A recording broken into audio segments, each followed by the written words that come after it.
Isininaw singbu puran thaba maitena taram no okseri mamangi video sikane corridor amasung kaladan project amasung aikoi somda thoklibi irang asiga mari leinabra leinadabra haibigi matangda aikoi video semduna nainakre.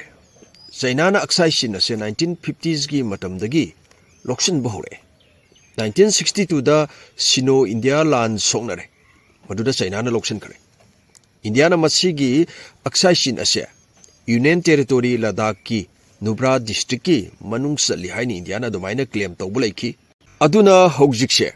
India ga China ga mari khara phagalakpa uraga su India na ipen pen ba haibadudi oiroi India na masi China dagi amuk loksan ba pami adu oiragadi lan tawdragadi aksai sin se amuk loksan ba haibse oithogloi aduna India China gi mari ase phagalaklabasu kadai phawba phagalaktoino kayam kuina chatori bano haibadudi ngamdri Asumna POK haibadi Pakistan occupy Kashmir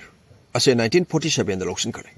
Indo Pakistan land da koi haibadi so kaya dena kaya bok songna ki ge haibisi khangjan si 1947 da gina 1948 phawba songna kiba asida loksin kibani masigi lan ase ahan ba Kashmir lan hairga su khangnai lainari ba phibam asina China amasung India ga mari matam khara phaglaglabasu kairakpa yabagi oithokpa leibana sikane corridor asi sep oiba mafam amadi oidre China na lan toksle haina khalasi makoina ahanba miyang thamagadori base sikane corridor asidani aduna India na Kaladan project asida miyang saun hojik su thamle maramdi karigino haibda khoige Siliguri corridor asi thadat kharagadi ngasagi North Eastern India ga mainland India ga mari chi pura thadan aduine aduna ne bi sinnoksing Kaladan project ta khoige India na miyang thamle ibase mamangi video da su nainakhre ko sininoksing yenghogdaba yawruga su madudam tang sangaga tang nainabiyo Kaladan project ki matang de hena khangnaba Myanmar gi state amasung region gi matang da khoi chorak pa amasung khangminasi Myanmar da khoi gi 7 region amasung 7 state khaidok tu na lai 7 region ase kari kari no haibada khoi gi Ayarwadi Mangwe Mandale Bago Saigang Tani Thare amasung Yangon ne sinroksing makhoi gi mingje pa da kitang khuloi de ko aduna soibalan ba yawrga sunga pigani 7 state ta kari kari no haiba khangminasi Sin Kasin Kayin Kaya Mon Rakhine amsung San Masida North East India ga thangnariba ase Kasin Arunachal Pradesh rom da ko mate khara dumaina Arunachal Pradesh ka dumaina border se share tawrga dumaina leiminai Saigang Arunachal Pradesh Nagaland Manipur yam sangna dumaina border share tawrga leiminai Sin state ko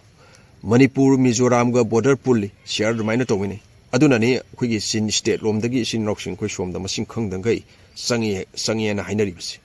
masana changlakpa tabani ko border su phajana fencing tawdabani na adugi matang da su sin roksing mamang da video kaya ma semjagre ko Sin state ki makhada Rakhine state leire sin roksing Kaladan project ase mai pakna ba hona bada Rakhine amasung Sin state ta sakti pairakpa government bu oigera lalou lupu oigera maduga India government ga yanaba masange Mamangi video da su panjakre Kaladan project ase Arakan army lalhuba singna thingbadagi mai pakpa ngam khide haiduna Arakan army sing ase maruaina Rakhine state ta thabak tawi Rakhine state ta lalholup ani lei amana Arakan army amana Arakan Rohingya Salvation Army Arakan Rohingya Salvation Army se haujingna Harakha al Yakin hairga dumaina khangnei magi mamingse ko mamingse onthokare Lalholup ani sigi yegnabadi amatani military junta haina parsu ya khoi sininoksing adubu masi Spanish law ni haidi junta hana dumaina pagadabane na haiko dumaina khangde sininoksing ena paning mamong da pabiro adubu lalholup ani asigi maraktasu yanade Arakalan mina Buddhist ni China gi mateng phangi mamangda dumaina paw leigi khoi sininoksing amana Islam ni Bangladesh ki mateng phangi Arakan armina mi masing yamba hele Sidwe haidiba Kaladan project yamna maru oidiba port hitangpham ase Arakalan mi singna loksan khare haiba ikoina paw ikui kuidringai da dumaina tab laikre marakasida Indian embassy na thadoropa paw amagi matung ina Indian ambassador Abhay Thakur haukiba tang 33 ngarang hansi ko asi Sidwe port satki Arakan gi ikoi gi state ki chief minister ga su dumaina unaki Rakhine state ta Arakan army na control tawri haiba ikoina takre military junta na ꯅꯣꯡꯊꯛꯇꯒꯤ ꯔꯁꯤꯌꯥꯅ ꯄꯤꯕ plane ꯁꯤꯖꯤꯟꯅꯗꯨꯅ ꯂꯥꯟꯗꯥꯈ꯭ꯔꯦ ꯍꯥꯏꯕꯁꯨ ꯑꯩꯈꯣꯏꯅ ꯇꯥꯔꯦ ꯃꯈꯣꯏꯒꯤ ꯃꯤꯁꯝ ꯁꯣꯛꯏ ꯑꯗꯨ ꯁꯣꯛꯏ ꯍꯥꯏꯕꯀꯣ ꯑꯩꯈꯣꯏꯒꯤ ꯅ꯭ꯌꯨꯁ ꯃꯤꯗꯤꯌꯥ ꯀꯌꯥ ꯑꯃꯗ ꯑꯗꯨꯃꯥꯏꯅ ꯐꯣꯡꯅꯔꯤ ꯏꯆꯤꯟ ꯏꯅꯥꯎꯁꯤꯡ ꯑꯁꯤꯒꯤ ꯃꯔꯛꯁꯤꯗ ꯏꯟꯗꯤꯌꯥꯟ ꯑꯦꯝꯕꯦꯁꯦꯗꯔ ꯑꯩꯈꯣꯏꯒꯤ ꯁꯤꯠꯋꯦꯗ ꯆꯠꯂꯒ ꯃꯤꯂꯤꯇꯔꯤ ꯍꯨꯟꯇꯥꯒꯤ ꯔꯤꯄ꯭ꯔꯖꯦꯟꯇꯦꯇꯤꯚꯁꯤꯡꯒ ꯑꯗꯨꯃꯥꯏꯅ ꯎꯅꯔꯨꯕꯅꯤ ꯏꯟꯗꯤꯌꯥꯒꯤ ꯃꯥꯏꯀꯩꯗꯒꯤ Sunil Mukundan managing director Indian ports global limited IPGLꯒꯤ ꯑꯩꯈꯣꯏ ꯀꯔꯤ ꯍꯥꯏꯅꯤ ꯀꯂꯥꯗꯥꯟ ꯄ꯭ꯔꯣꯖꯦꯛ ꯑꯁꯤ ꯃꯦꯅꯦꯖ ꯇꯧꯔꯤꯕ ꯑꯩꯈꯣꯏꯒꯤ ꯃꯤꯁꯛ ꯑꯁꯤꯁꯨ ꯑꯗꯨꯃꯥꯏꯅ ꯌꯥꯎꯈꯤ ꯏꯟꯗꯤꯌꯥꯟ ꯑꯦꯝꯕꯦꯁꯦꯗꯔꯒ ꯑꯩꯈꯣꯏꯒꯤ chief minister of Rakhine state ꯌꯨ ꯍꯩꯇꯦꯟ ꯂꯤ ꯍꯥꯏꯁꯤꯅꯧꯁꯤꯡ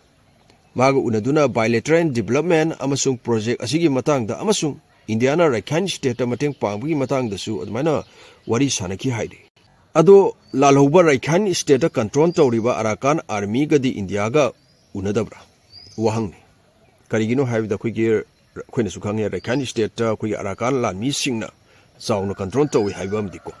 ꯃꯁꯤ ꯒꯣꯚꯔꯟꯃꯦꯟꯠꯒꯤ ꯃꯥꯏꯀꯩꯗꯒꯤ ꯑꯗꯨꯃꯥꯏꯅ ꯐꯣꯡꯗꯣꯔꯛꯄ ꯂꯩꯇ꯭ꯔꯒꯁꯨ ꯗ ꯍꯤꯟꯗꯨ ꯅ꯭ꯌꯨꯁꯄꯦꯄꯔꯗ ꯑꯩꯈꯣꯏ ꯔꯥꯖ꯭ꯌ ꯁꯚꯥ ꯃꯦꯝꯕꯔꯁꯤꯡꯒ ꯑꯔꯥꯀꯥꯟ ꯂꯥꯟꯃꯤꯒ ꯀꯂꯥꯗꯥꯟ ꯄ꯭ꯔꯣꯖꯦꯛꯀꯤ ꯃꯇꯥꯡꯗ ꯎꯅꯈꯤ ꯍꯥꯏꯕꯒꯤ ꯄꯥꯎ ꯑꯗꯨꯃꯥꯏꯅ ꯐꯣꯡꯗꯣꯛꯂꯛꯈꯤ ꯀꯂꯥꯗꯥꯟ ꯄ꯭ꯔꯣꯖꯦꯛ ꯑꯁꯦ ꯃ꯭ꯌꯥꯟꯃꯥꯔꯗ ꯀꯝꯄ꯭ꯂꯤꯠ ꯑꯣꯏꯍꯟꯕꯗ ꯑꯩꯈꯣꯏꯒꯤ ꯀꯔꯤꯁꯨ ꯄ꯭ꯔꯣꯕ꯭ꯂꯦꯝ ꯂꯩꯇꯦ ꯍꯥꯏꯅ ꯑꯔꯥꯀꯥꯟ ꯂꯥꯟꯃꯤꯒꯤ ꯁ꯭ꯄꯣꯛ ꯄꯥꯔꯁꯟꯅ ꯑꯗꯨꯃꯥꯏꯅ ꯐꯣꯡꯗꯣꯔꯛꯄ ꯂꯩꯈꯤ